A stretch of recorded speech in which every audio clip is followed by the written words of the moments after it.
You are watching the moment here. A high school student in Rockford was slammed to the ground head first by a police officer. What led to it? He was skipping class. That student suffered a skull fracture. Tonight, CBS 2 investigator Dave Savini investigates whether police officers should be policing schools.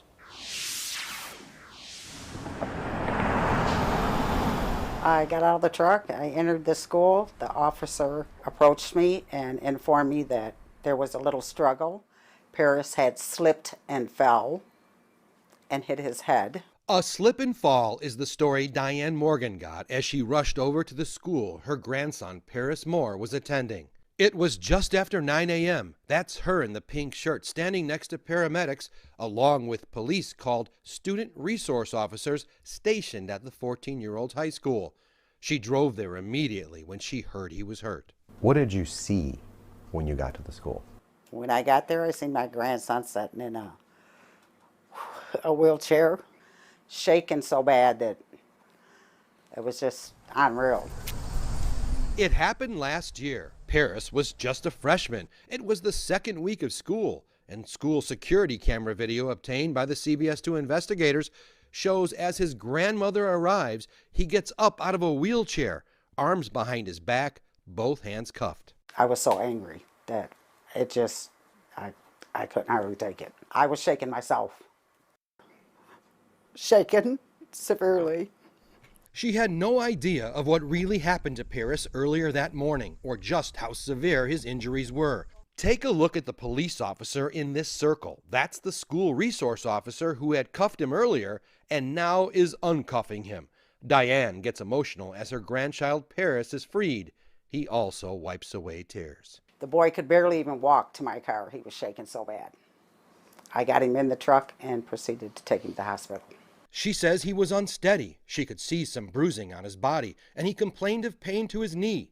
But what was really hurting him was his head. He was knocked unconscious? Yes. Paris's mother, Stephanie Moore, was also by his side. They traumatized him for the rest of his life. And when they finally saw these scans, three-dimensional images, they could see the source of his head pain, a skull fracture down one side of his head. So there's damage to his brain? Yes. Yes. He could have instantly been dead just like that. The family then started demanding answers from the school staff at Auburn High School in Rockford, where it all occurred. They kept using the word struggle. Right. Did they tell you what it was about? They just said that he was in the hall refusing to go back into his classroom. Remember that student resource officer? He's the one who uncuffed Paris. His name is Bradley Lauer. He works for the Rockford Police Department.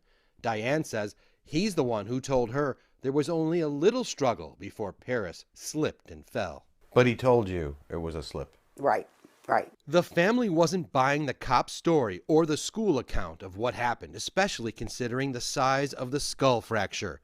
They demanded to see the school security video, so they hired an attorney. A month later, this video was finally turned over, showing what really happened. You can see Paris wandering the hallways when he was supposed to be in class. Then the assistant principal sees him and grabs him. Paris is trying to get away. That's when Officer Lauer takes over. He grabs Paris, and watch what happens next. There are two angles to this troubling video. Here's the first angle. Down at the bottom, he lifts Paris up and forces him headfirst into the hard school floor. Then this angle, you can see it more clearly. A head slam to the floor. Would you describe that as a slip? No. No, definitely not. The 4'11", 140-pound teen was knocked out cold. What was the most difficult part of watching that? And my son laying there not being able to move at all. Describe for me what you see in that video. They're just digging through his pockets and he's just a limp body laying there. Like there was no sense of urgency to get him help. Right. He has a traumatic brain injury as a result of this incident. He has permanent brain damage in the areas of memory, speech. Al Hofeld Jr. is the family attorney. This officer used a deadly kind of force to take Paris down and knock him out cold when that was totally unnecessary. What could have happened to him?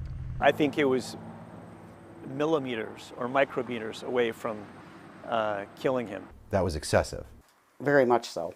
The CBS 2 investigators obtained federal data from the 2017-18 school year, the most recent year available. It shows Auburn High School referred students to police 72 times that year, resulting in 43 arrests. The data also reveals this Illinois school referred students more often to police than 94% of all other high schools in the nation. I feel that there's a way better way to handle it than what they did.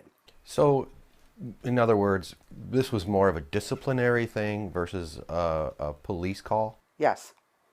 Yes, definitely. She says this was a school disciplinary matter, not a police matter. And far too often, student resource officers are called in to deal with student behavioral issues, escalating situations instead of de-escalating. Like here in Chicago, where Denigma Howard was dragged down the stairs at Marshall High School for talking on her cell phone. She was repeatedly tasered and then charged with a crime. The charges were dropped when the video surfaced, and Chicago Public Schools settled a 6-figure lawsuit. Is this how you pictured your son's freshman year starting? Nope. Not at all. Paris Moore also faced charges, but not right away. Not until 2 months later, after the family hired a lawyer to sue the district and police. The family calls that retaliation. I think they thought they were going to scare somebody to back off, and it's not working. The Rockford School District and Police Department refused to comment on the head slam and treatment of Paris. Our attempts to reach the officer were unsuccessful. The family's attorney says he's filing a federal lawsuit next week. Dave Savini, CBS 2 Investigators.